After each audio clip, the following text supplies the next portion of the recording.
Torrance, California, April 1972. Saturday night.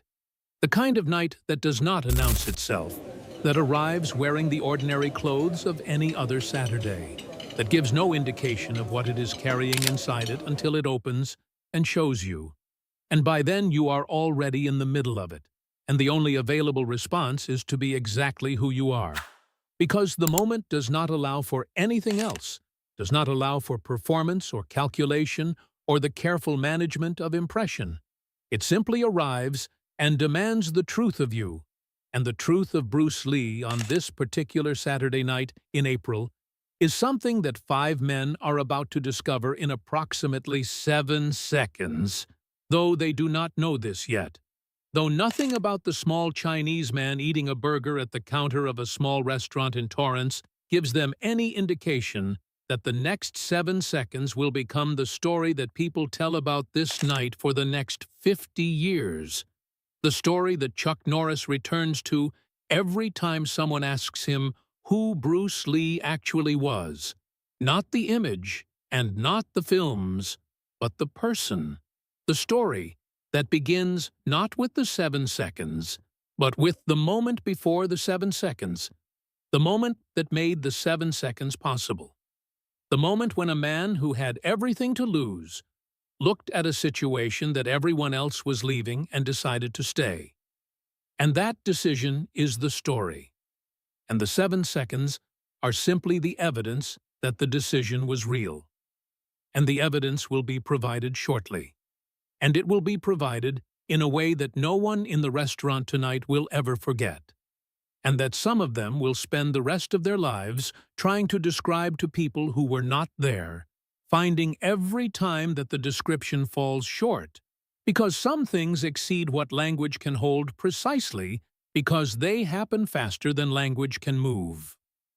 Chuck Norris opened this restaurant 6 months ago with the specific combination of hope and pragmatic uncertainty that attends every small business opened by someone who has never opened a small business before, who has built their entire identity around a different kind of achievement and is now discovering that the skills required for that achievement and the skills required to run a restaurant are related in approximately 0 ways, and the transition has been more difficult and more interesting than he expected, and the restaurant is finding its footing the way small businesses find their footing, which is slowly and through the accumulation of small things, regulars who come back and bring someone new, word of mouth that travels through a neighborhood when the food is honest and the owner is present and the prices are reasonable.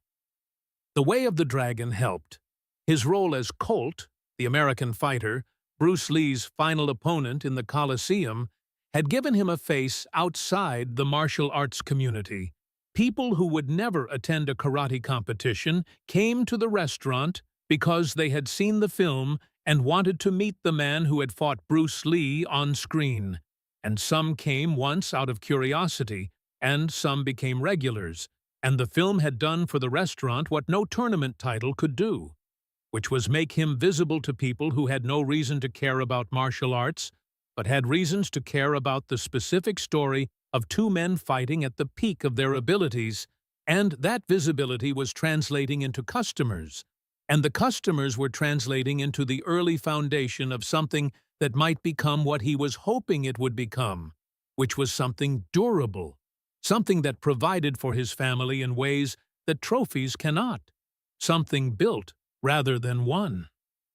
Tonight, the restaurant has maybe 20 customers, spread across the tables and stools, the warm, ordinary energy of a Saturday evening that expects nothing from itself beyond being exactly what it is. Bruce Lee is at the counter. He is in Los Angeles this Saturday for meetings related to his career, which is entering a phase of acceleration that everyone around him can feel. Enter the Dragon has finished filming, and the early consensus among people who have seen cuts and understand what they are looking at is that it is going to make him one of the most famous people on the planet. And his meetings are about the shape of what comes after. The projects and the deals and the decisions about how to manage what is clearly an imminent transformation in his public standing. And he has come by the restaurant to see his friend, to eat a burger, to offer the specific kind of encouragement that does not announce itself as encouragement, but is simply the presence of someone who believes in what you are doing and has taken the time to show up in it with you. He is in regular clothes, dark jacket, dark trousers, nothing marking him as anything other than a man at a counter on a Saturday evening, and the customers who do not know who he is see exactly that. And the customers who do know are stealing glances and finding the experience different from what watching the films prepared them for, smaller and larger simultaneously.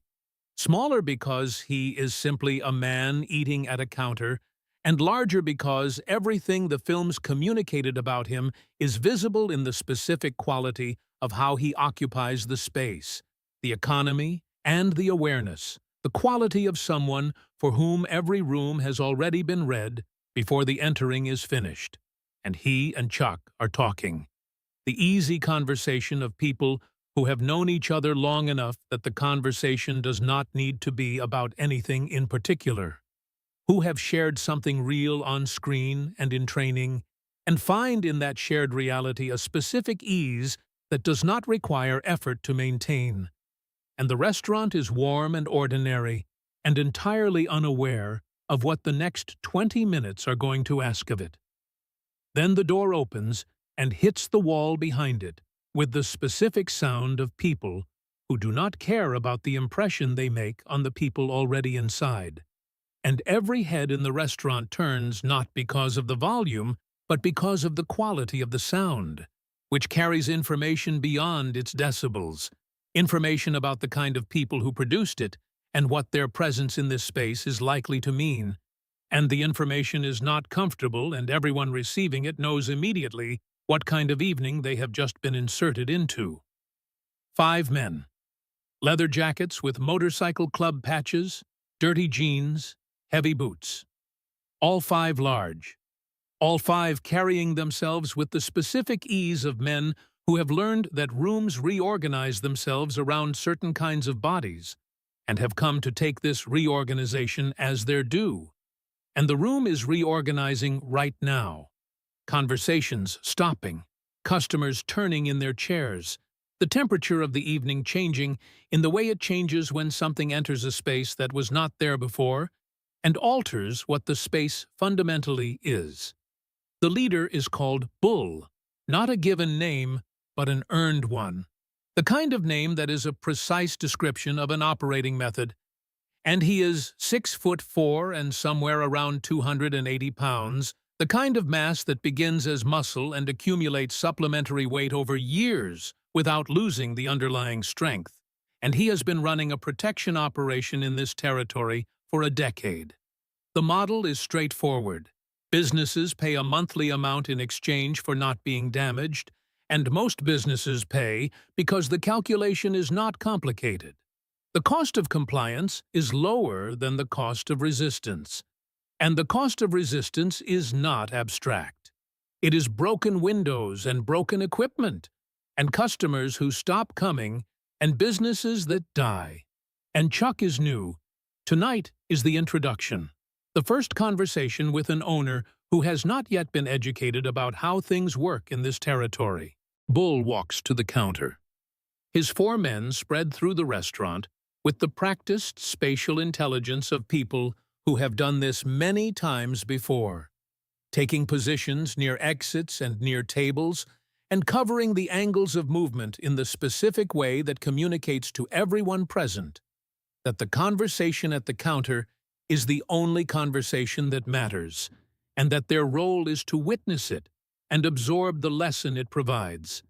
And Chuck watches them position themselves and assesses with the directness of someone who has spent years in genuine competition, who understands physical threat as a specific and concrete thing rather than an abstract one, who can read the preparation in the quality of bodies taking certain positions for certain purposes, and he sets down the rag he is holding and stands straight, and says, without performance, "Yeah, I'm the owner." Chuck Norris, what can I do for you? And Bull explains.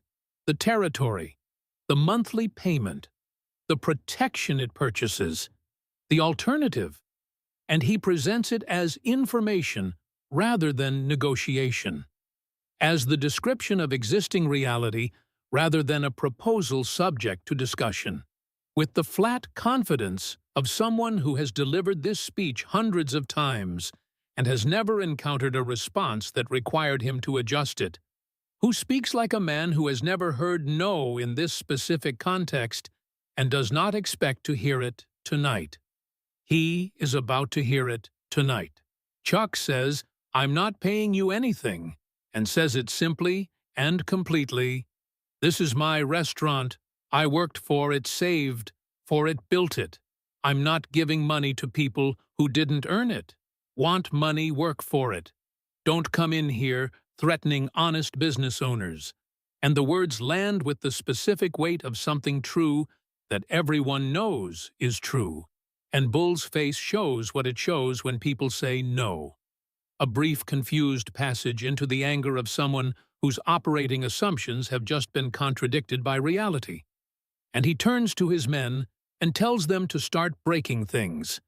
Make sure the owner understands what happens when people don't pay, and the four bikers begin to move.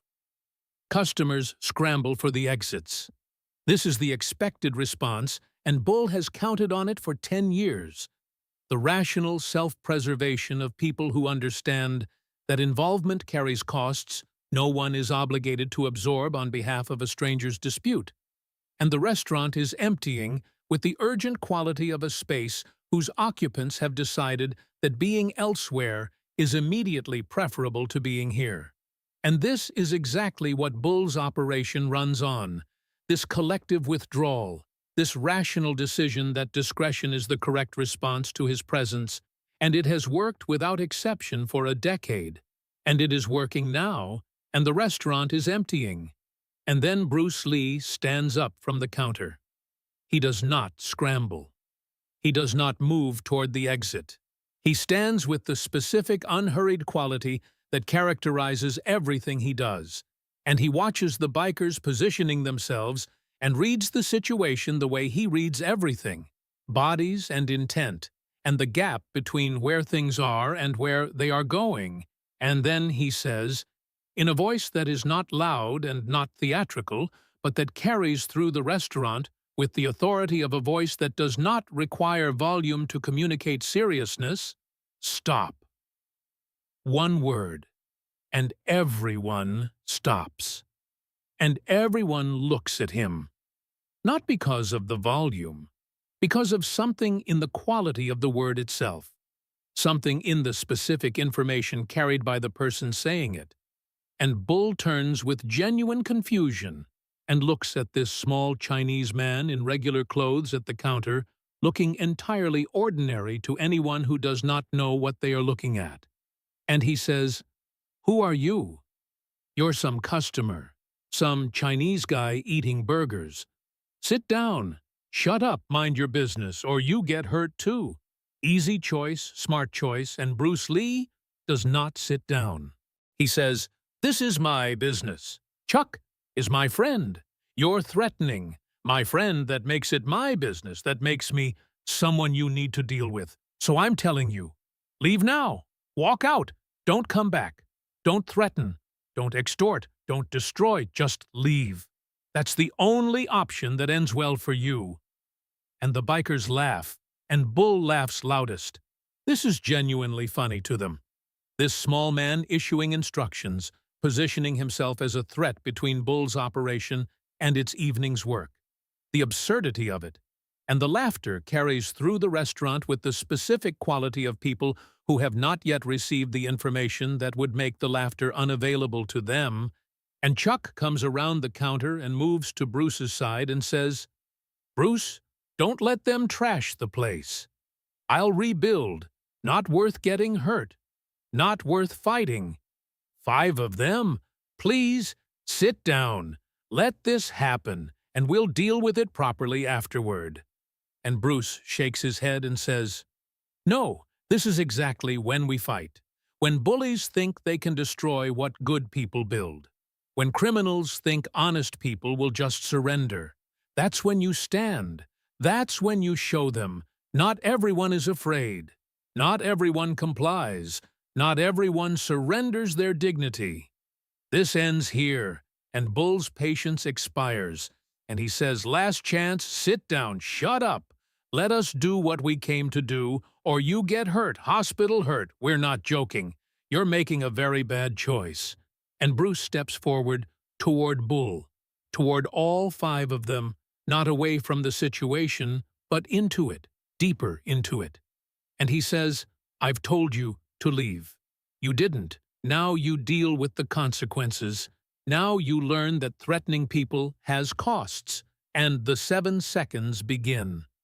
Bull moves fast for his size, and he has not gotten where he is by being slow, and 6'4" and 280 pounds in motion is a substantial thing regardless of skill level, and he reaches for Bruce's shirt, going for the grab, intending to lift him and throw him across the restaurant.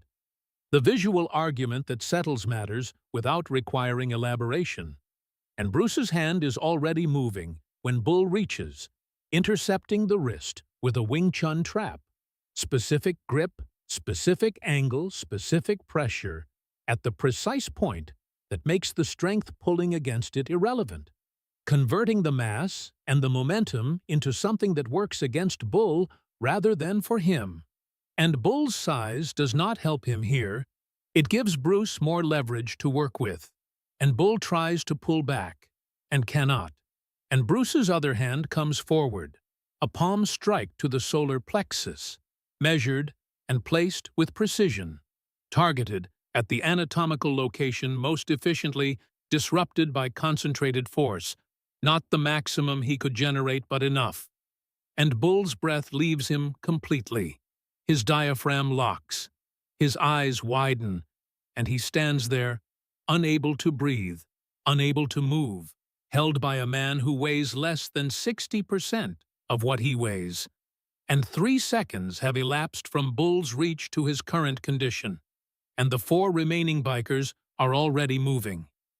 They come at Bruce and Chuck simultaneously, distributing their numbers between the 2 men, the sound tactical logic of overwhelming through volume.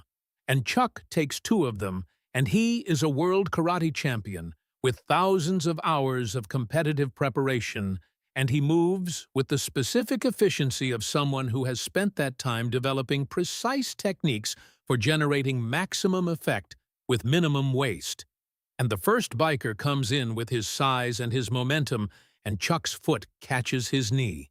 A sidekick positioned with anatomical accuracy, applying force perpendicular to the joint's operational axis, and the knee hyperextends, and the biker goes down with a sound that communicates structural damage and stays there. And the second throws a wide looping punch, telegraphing itself completely. And Chuck slips under it and comes back with a reverse punch to the ribs. Full power placed with the precision of someone who has thrown that technique thousands of times under competitive pressure, followed with an elbow to the back of the head. And the second biker hits the floor face first and does not get up. And 5 seconds have elapsed, and Chuck Norris has neutralized 2 experienced street fighters who had the physical tools and the willingness to use them, and who simply encountered someone whose preparation existed on a level entirely different from anything they had previously faced. Bruce handles the other 2 simultaneously because they come at him coordinated.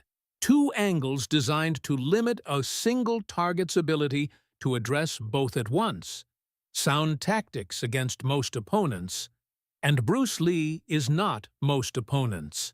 And the first throws a strike at his head, and Bruce's movement is so small it registers as almost nothing. A minimal shift that makes the punch miss by the least possible distance while leaving him in exactly the position to respond.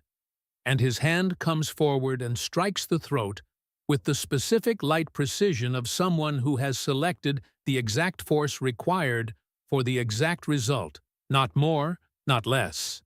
And the biker's hands go to his throat, as his body prioritizes breathing over fighting, and the second tries to tackle.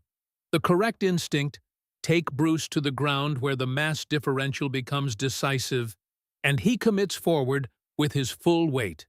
And Bruce's knee comes up and meets his face at the moment of maximum commitment, timed precisely at the instant when the momentum is fully engaged and the ability to abort is zero. And the nose breaks, and the tackle stops, and the biker goes down. And 7 seconds have elapsed from the moment the bikers began moving to the moment all four are on the floor. And Bull is still standing, partially, breathing again partially. And he has watched his entire crew go down with an efficiency that made the whole enterprise look predetermined, as though the outcome was established before it began. And the 7 seconds were simply the process of confirming what was already true before the first person moved. Bruce looks at Bull. He is not breathing differently than he was before any of this started. His expression has not changed since he stood up from the counter. He says, "You done," in the flat, honest voice of someone making a genuine inquiry, and he says, ready to accept that this restaurant is off limits, that Chuck doesn't pay, that you don't come back, or do you need more proof? And Bull looks at his men on the floor, and looks at Bruce, and looks at Chuck, who is standing ready, and has just put 2 experienced fighters down in 5 seconds, and is visibly prepared to continue. And he makes the calculation that survival requires, pride says, fight, and the intelligence that has kept him alive for a decade says, leave. And the men who survive long enough to develop good instincts have learned which voice to listen to when those 2 things conflict. He says, "This isn't over," in the voice of someone trying to sound dangerous while retreating from a situation that has thoroughly demonstrated where the danger actually was, and Bruce steps close to him and looks up at the man who has 6 inches and 140 pounds on him, and says, "If you come back, the result will be the same, only worse, because next time I will not hold back. This time I was restraining myself. I was trying to stop you, not hurt you. Next time I will not make that distinction, so make the smart choice, stay away. Don't test what I'm capable of when I'm actually trying." And Bull looks at Bruce's eyes and finds in them the specific information that makes the correct decision unavoidable. And he tells his men to get up, and they struggle to their feet, helping each other, moving toward the door with the diminished quality of men who have encountered something they were not prepared for and are in the early stages of understanding what that encounter means about everything they thought they knew. They leave. The bikes start outside. Loud engines, the sound of men projecting through noise, the power they have just demonstrated, they do not have in this specific context, and they ride away. And the restaurant holds its silence for a moment, and then someone begins to clap, and the applause builds and becomes something genuine. Not applause for violence, but applause for a specific moral outcome. Bullies came to destroy what an honest man built. They were stopped. They left worse than they arrived, and the people who witnessed it are expressing something real, with their hands. Chuck looks at Bruce and says, "You didn't have to do that, you're becoming famous. You have everything to lose. Not worth getting hurt over protection money from my restaurant." And Bruce says, "That's exactly why I had to do it, because they think fame makes you soft. Because proving that Bruce Lee is real matters, and proving it to people like that in moments like this is the only proof that counts. And because you're my friend, that's the simpler reason friends stand together. That's what this was." An older man approaches them from the back of the restaurant, maybe 60, in working clothes, with the face of someone who has been carrying something heavy for a very long time and has just felt the weight shift. And he tells them he has been paying Bull for 15 years. His furniture shop, his own business, built over decades of custom work. $500 a month every month for 15 years. And he does the arithmetic out loud. $90,000 given to Bull's operation because he was afraid, and because he had never seen anyone resist and win until tonight. And he says, "You just freed me. Bull won't come back here. He knows you can beat him. He knows this neighborhood has people who won't tolerate this. And when word gets out about what happened tonight, and it will get out because stories like this always get out, other businesses will stop paying too. You changed something tonight for me, for everyone here, for this whole neighborhood. I don't know how to say what that's worth." And his voice carries 15 years in a handful of words, and the customers nearby are nodding because several have their own versions of the same story. The monthly payment, the years of compliance, the accumulated resentment of having no visible alternative, and tonight had demonstrated that the alternative was real and available and had been available all along, waiting for someone willing to demonstrate it.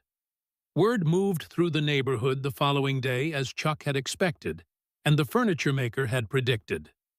The story traveled through the martial arts community and through every network that connected to anyone who had been in the restaurant or knew someone who had. And the details expanded in the transmission the way details always expand when stories are real enough to deserve repeated telling. 5 bikers became more. 7 seconds became instantaneous. And the core held? Because the people who were there that Saturday night were consistent in what they reported, which was that 2 men handled 5 bikers in approximately 7 seconds without sustaining meaningful harm. And the core was not even primarily the numbers. The core was the moment before the numbers. The moment when Bruce Lee stood up from the counter and said, "Stop!" The moment that Bull and his men, and every person who heard the story afterward, took away as the thing the story was actually about, beneath the surface of the 7 seconds. The thing the 7 seconds were evidence of, rather than the thing itself. Bull did not come back. His crew had been injured, and his reputation had absorbed the specific kind of damage that is harder to recover from than physical injury. The damage that comes from being seen to fail in front of witnesses who would talk. And the fear that his operation ran on required regular reinforcement, and what happened at the Torrance restaurant was the opposite of reinforcement. And within months, he had moved on to different territory, different targets, people who did not have the specific combination of friends and preparation that produced that outcome on a Saturday night in April. And his operation in the neighborhood collapsed without him. And the businesses that had been paying discovered that years of compliance had been optional all along, contingent entirely on no one being willing to demonstrate otherwise. And someone had demonstrated otherwise, and the demonstration held.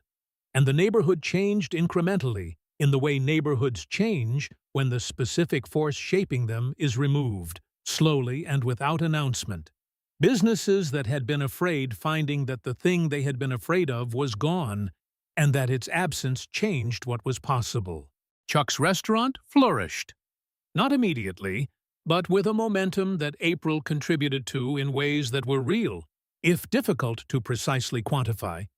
People came from outside the neighborhood specifically because of what had happened there. A place where Bruce Lee had stood up to 5 bikers and Chuck Norris had fought alongside him. Where the legends had been proved real in the most direct possible way. No cameras, no choreography, no controlled cinematic context. Just 2 men and 5 bikers and 7 seconds in a small restaurant in Torrance on a Saturday night. And it became something beyond a neighborhood burger place, a destination with a specific story attached to it that made it memorable in a city full of places competing to be memorable. And Chuck built what he had been trying to build. Something durable, something beyond trophies, something that provided for his family and represented something constructed rather than won. Enter the Dragon opened later that year, and the response was everything the early consensus had suggested. Bruce Lee became an international star of the highest order, his face and name recognized across every market where the film was released. And the night at the Torrance restaurant became part of the larger account of who he was. One piece of evidence among many that what the films showed was not fabricated, that the speed and the technique were real, that the person behind the image could back it up completely in any context, planned or unplanned, filmed or witnessed, expected or arriving without warning on a Saturday night in April. Bruce Lee died in July 1973, 15 months after that Saturday night, weeks after Enter the Dragon finished filming, and months before it fully registered with the world what they had just been given and then lost. He was 32 years old. Chuck Norris spent the following decades building his own durable career and telling the story of the restaurant every time someone asked him to describe who Bruce Lee actually was. Not the image, not the films, but the person. And what he said in every version was the same thing, which was that Bruce didn't have to help. He was becoming the biggest star in the world. He had everything to lose and nothing specific to gain. But he stood up. He stepped forward. He said, "This is my business too, because you're my friend." That's who he was. Not just a martial artist. Not just a movie star. A friend who showed up when it mattered. That's what I remember. That's what I carry, not the 7 seconds the choice to stand. And the choice to stand was made in the moment between standing up from the counter and saying stop. In the fraction of a second when everyone else in the restaurant was moving toward the exit, and Bruce Lee was moving toward something else. And that fraction of a second is where the story lives. Not in the 7 seconds that followed, but in the one moment that preceded them. The moment that Bull had never encountered in a decade of building his operation.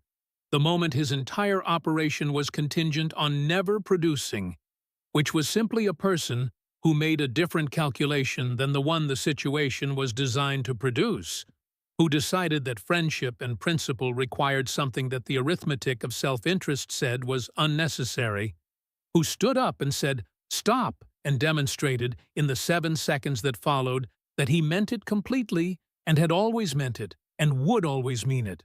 And those 7 seconds lasted 50 years, and the choice to stand will last longer than that, the way true things last, which is by traveling from the people who were there to the people who needed to hear it, carrying with them the specific weight of what it means to be the kind of person who stays when everyone else is leaving, which is not a dramatic thing and not a heroic thing in the performed sense, but simply the thing itself, the specific, ordinary, extraordinary fact of someone being exactly who they are when the moment arrives and demands it, which is the only kind of heroism that is real, which is the only kind that lasts, which is the kind that Bruce Lee demonstrated on a Saturday night in April 1972 in a small restaurant in Torrance, California, in 7 seconds that no one who was there will ever forget, and that everyone who has heard them told has carried forward in the only way true things travel, which is as the story of a choice. And the choice was simply to stand.